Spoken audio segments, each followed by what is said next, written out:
Esta semana, en Vaticano, celebramos el aniversario de la encíclica Humane Vitae, firmada por el Papa Pablo VI el 25 de julio de 1968. También escucharemos al Dr. Andrea Manazza, médico especialista en cuidados paliativos y miembro del Comité Nacional de Bioética italiano. Por último, tras el nombramiento de Monseñor Víctor Manuel Fernández, arzobispo de La Plata, como nuevo prefecto del Dicasterio para la Doctrina de la Fe, recorreremos la evolución histórica del Dicasterio para la Doctrina de la Fe. Todo esto y mucho más, a continuación, en Vaticano.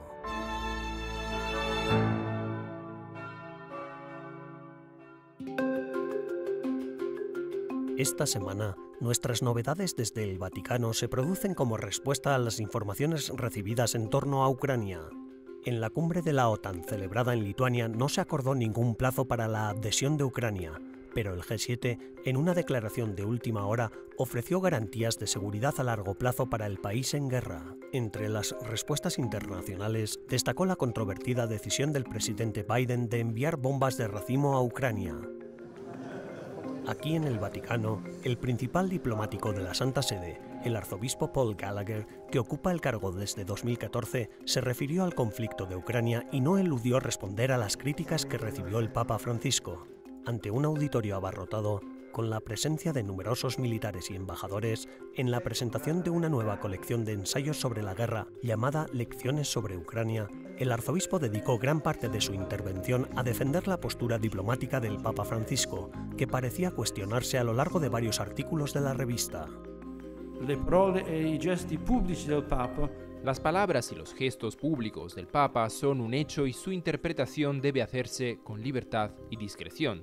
Sin embargo, interpretarlas como actos pacifistas, vacuos y expresiones propias de un buenismo superficial no hace justicia a la visión e intención del Santo Padre. Non rende giustizia alla visione e all'intenzione del Santo Padre. El arzobispo Gallagher añadió que era particularmente doloroso leer algunas referencias a la posición del Santo Padre sobre la guerra, diciendo que nuestro primer deber tiene que ser representar la verdad.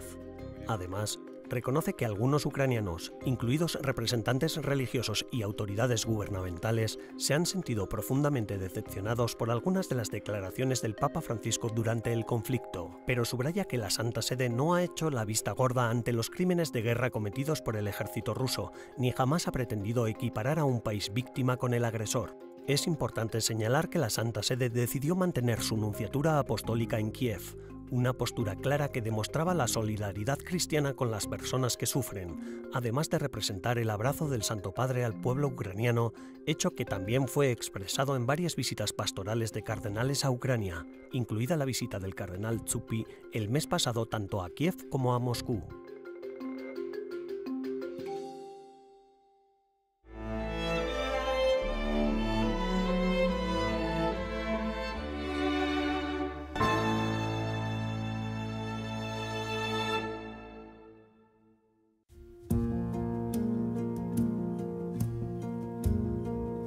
El miércoles 5 de julio, sexto aniversario de la muerte de Joaquín Navarro Valls, se entregó en el Palacio de la Cancillería de Roma el primer Premio Internacional Joaquín Navarro Valls al liderazgo y la benevolencia.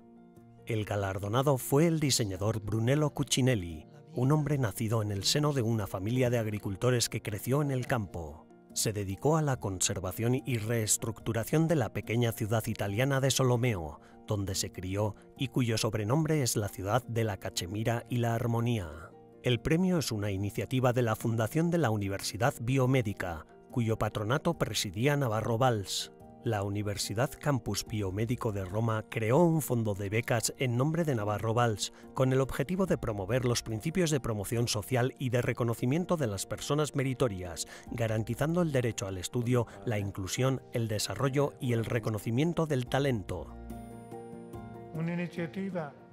Es una iniciativa que reconoce a Joaquín Navarro Valls 5 años después de su muerte y nos permite continuar la actividad que él llevó a cabo, ayudando a su vez al crecimiento del campus biomédico.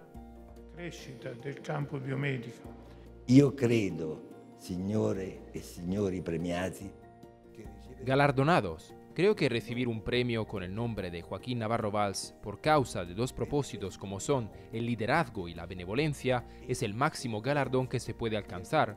Hay otros muchos reconocimientos en Italia, pero este es único. La Fundación Universitaria Biomédica ha decidido que el premio anual tenga un valor cultural y artístico. La obra con la que se premió a Cucinelli fue creada por el artista Oliviero Reinaldi. Grazie.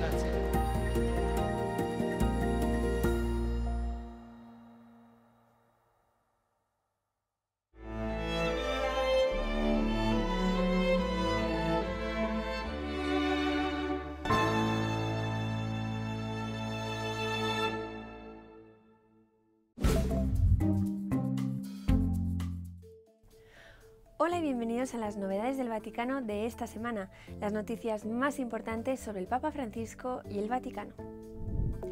El Papa Francisco ha decidido aprobar el nombramiento del obispo de Shanghái, que había sido instalado previamente por las autoridades chinas, sin la aprobación del Vaticano. El secretario de Estado del Vaticano, el cardenal Pietro Parolin, dijo que la intención del Papa Francisco es fundamentalmente pastoral.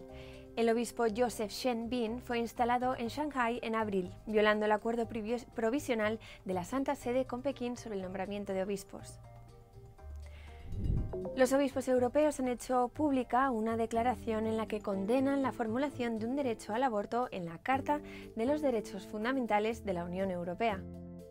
En su declaración, la Comisión de las Conferencias Episcopales de la Unión Europea sostiene que el respeto de la dignidad de todo ser humano en todas las etapas de su vida, especialmente en situaciones de total vulnerabilidad, es un principio fundamental en una sociedad democrática.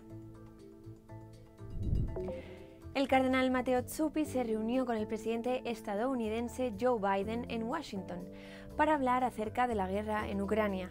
El Papa Francisco ha encargado a Zuppi que encabece una misión de paz entre Ucrania y Rusia. La visita del cardenal se produjo pocas semanas después de que el gobierno de Biden anunciara el envío de $800 millones adicionales en armas para ayudar a la contraofensiva ucraniana, incluidas las bombas de racimo prohibidas por la mayoría de los países, incluida la Santa Sede. El Papa Francisco nombró a 4 nuevos obispos auxiliares de la Arquidiócesis de Los Ángeles, la mayor de Estados Unidos. El Vaticano anunció que Monseñor Albert Bauth, el padre Matthew Elshoff, el padre Brian Nunes y el padre Sławomir Skrzydka serán consagrados obispos para ayudar al arzobispo José Gómez a dirigir los más de 4,3 millones de católicos de la Arquidiócesis de Los Ángeles. El Vaticano concede la indulgencia plenaria a quienes participen en los 2 años de celebraciones jubilares de Santo Tomás de Aquino, que precederán al 800 aniversario de su nacimiento, el 28 de enero de 2025. La indulgencia puede obtenerse peregrinando a un lugar sagrado relacionado con la Orden Dominicana para participar en las celebraciones jubilares o al menos dedicar un tiempo adecuado al piadoso recogimiento. Concluyendo con el rezo del Padre Nuestro, la recitación del Credo y la invocación de la intercesión de la Santísima Virgen María y de Santo Tomás de Aquino.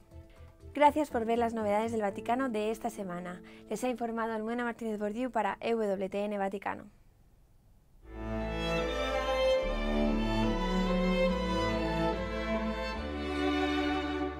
En breves instantes regresamos con más en Vaticano.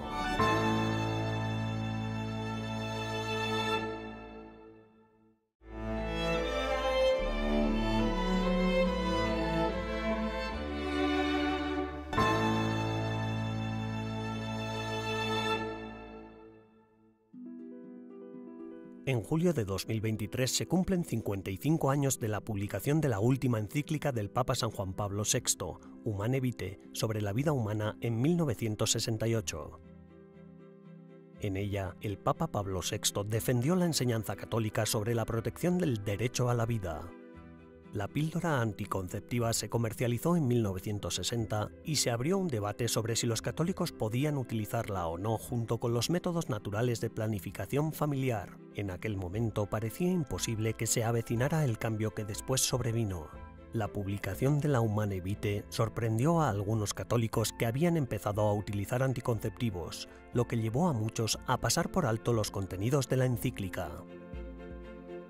De 12.000 católicos procedentes de todo el mundo, lo crean o no, de la media de esos católicos, el 78% no estaban de acuerdo con esa enseñanza de la Iglesia Católica. Cuando empecé a investigar sobre estos temas, empecé por el feminismo antes de hacer ética sexual, y jamás se me ocurrió que realmente podría llegar a donde estamos hoy.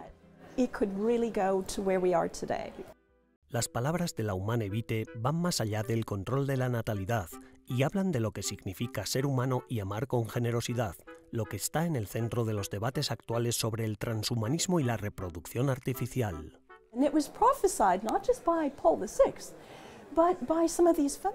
Fue profetizado no solo por Pablo VI, sino también por algunas de aquellas feministas, que hablaban de la necesidad de que las mujeres fueran liberadas de la procreación.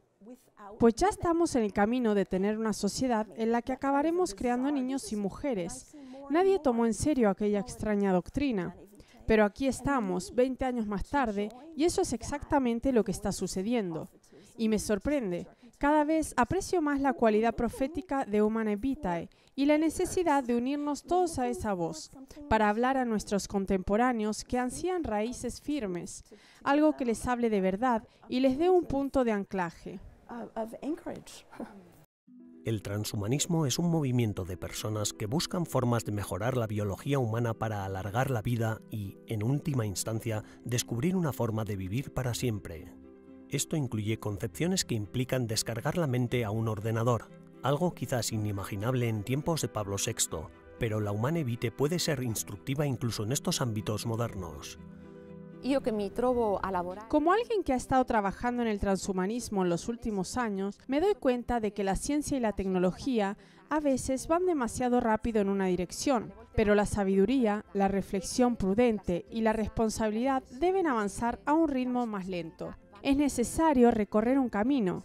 La sabiduría debe acompañar el buen uso de la ciencia y la tecnología, acompañar los beneficios de todo lo que tenemos a nuestra disposición. No soy pesimista. Creo que lo único que necesitamos es hablar de ello, y debemos hablar de ello de forma atractiva, no moralista. Entender cómo hablar de estos temas de forma atractiva para un mundo que necesita oír el mensaje más que nunca es un reto al que se enfrenta la Iglesia. El primer obstáculo es hacer frente a los malentendidos sobre lo que realmente dice la encíclica. Creo que en parte se debe a que la gente no ha leído la encíclica. La primera recomendación que hacemos es releer la encíclica con la mente abierta, que se intente comprender su sentido. Es cierto que la encíclica ya fue profética en su tiempo y ahora, 55 años después, los temas que planteaban siguen vigentes. La mentalidad anticonceptiva y abortiva, la promoción de la promiscuidad, etc., han aumentado en estas décadas. Y es por eso que en este momento es aún más necesario que antes leerlo. Abrirse a la sabiduría de Humanae Vitae no significa cerrarse a los avances del conocimiento médico o a los avances en los métodos de planificación familiar o de comprensión de los ciclos de fertilidad. Si ha habido un tiempo en el que no es difícil seguir esta enseñanza, es hoy en día. Tenemos medios que son increíbles. Puedes comprobar tus hormonas con solo sumergir tu orina en una pequeña taza y saber si estás fértil o no. Hay medios maravillosos a nuestra disposición, pero esa información no está llegando a las parejas jóvenes. Así que necesitamos que el personal médico, que los católicos de todos los ámbitos, estén dispuestos a proclamar esta doctrina en sus respectivos campos. Creo que nos enfrentamos a un reto que tal vez sea antiguo, ya que para la humanidad proclamar la verdad es a veces arriesgarse, y es cierto que requiere mucho valor.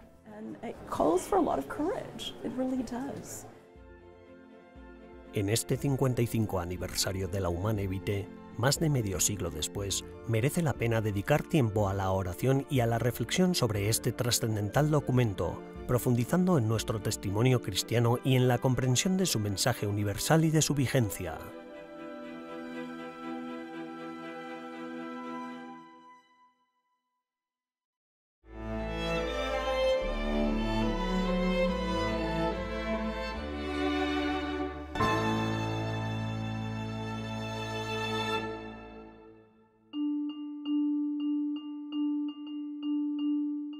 Aunque como disciplina científicamente reconocida y válida es relativamente nueva, la historia de los cuidados paliativos tiene raíces milenarias y está relacionada con la esencia misma del ser humano.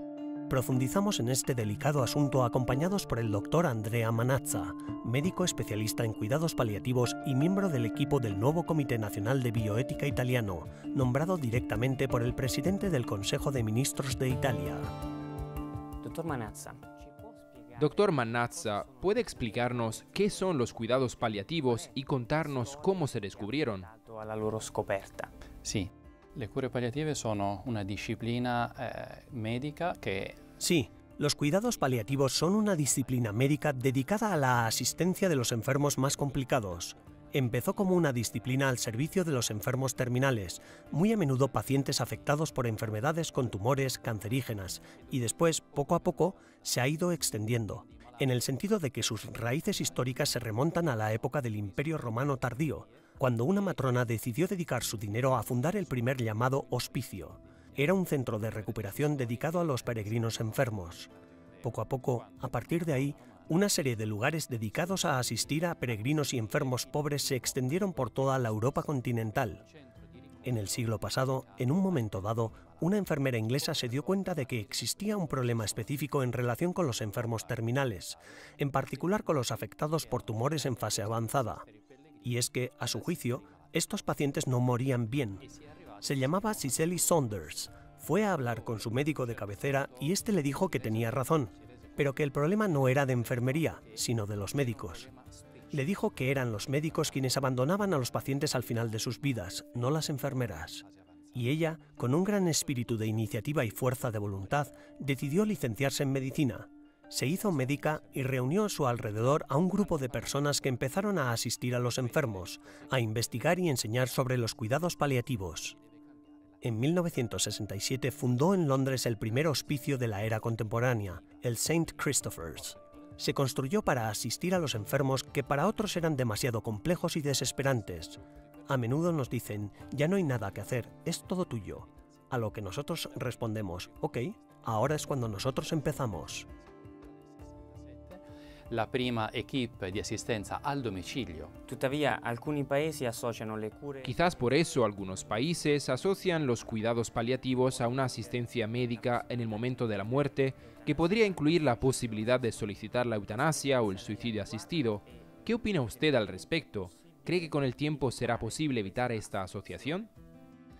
Dunque, i palliativisti da tempo si confrontano con questo problema.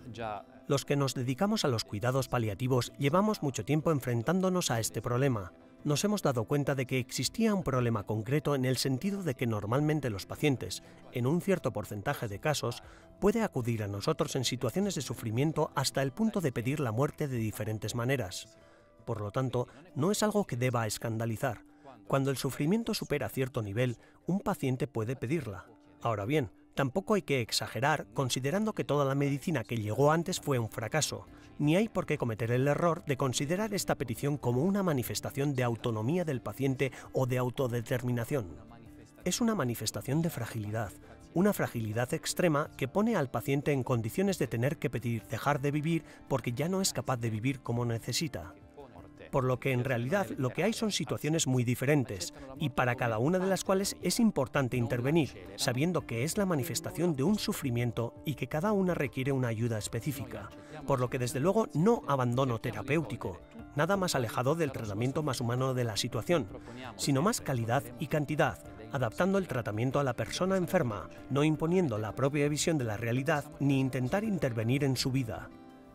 La Chiesa Cattolica. ¿Ha tenido la Iglesia Católica, o mejor, el cristianismo, un papel importante en la difusión de la presencia o el conocimiento de los cuidados paliativos? Diciamo que...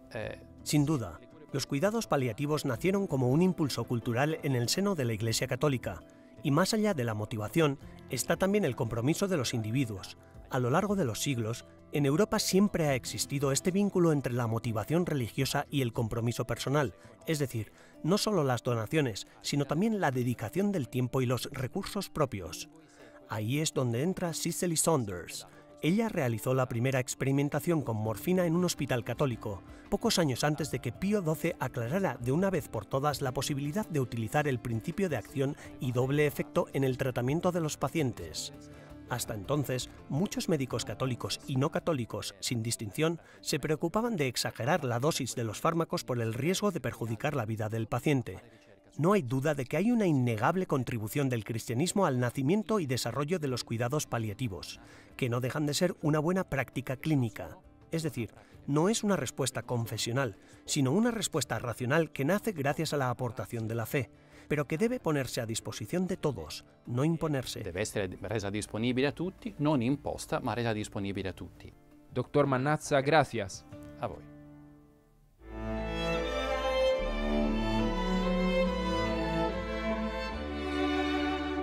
Tras una breve pausa, regresamos con más en Vaticano.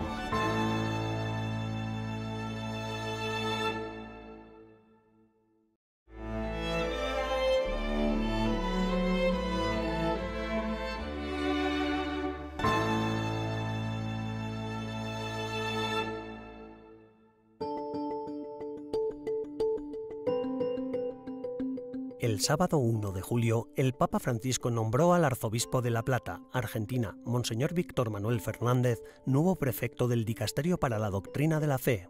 Anteriormente presidente de la Comisión Episcopal de Fe y Cultura de Argentina, el arzobispo Fernández asumirá oficialmente el cargo de prefecto del Dicasterio a mediados de septiembre.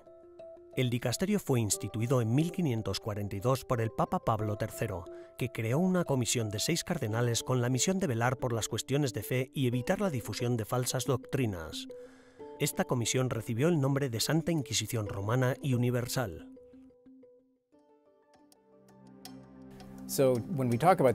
Cuando hablamos de la Inquisición, tenemos por supuesto a la Inquisición romana establecida por el Papa Pablo III, pero también conviene saber que existieron otras cuantas Inquisiciones. Y esto ha llevado a una gran cantidad de desinformación y malentendidos, hasta el punto de tergiversar directamente lo que realmente fue el trabajo de la Inquisición. Tuvimos la Inquisición medieval, que se estableció para ayudar a erradicar la herejía, en particular la herejía albigense y la de los cátaros. De alguna manera, a esta la sucedió la Inquisición romana en el siglo XVI, y luego tenemos la institución única de la Inquisición española, que se estableció bajo la monarquía española después de lo que se llamó la Reconquista de España. La Inquisición española, contrariamente a lo que se ha dicho a menudo históricamente, no estaba bajo el control del papado, sino que era realmente una institución de la corona española.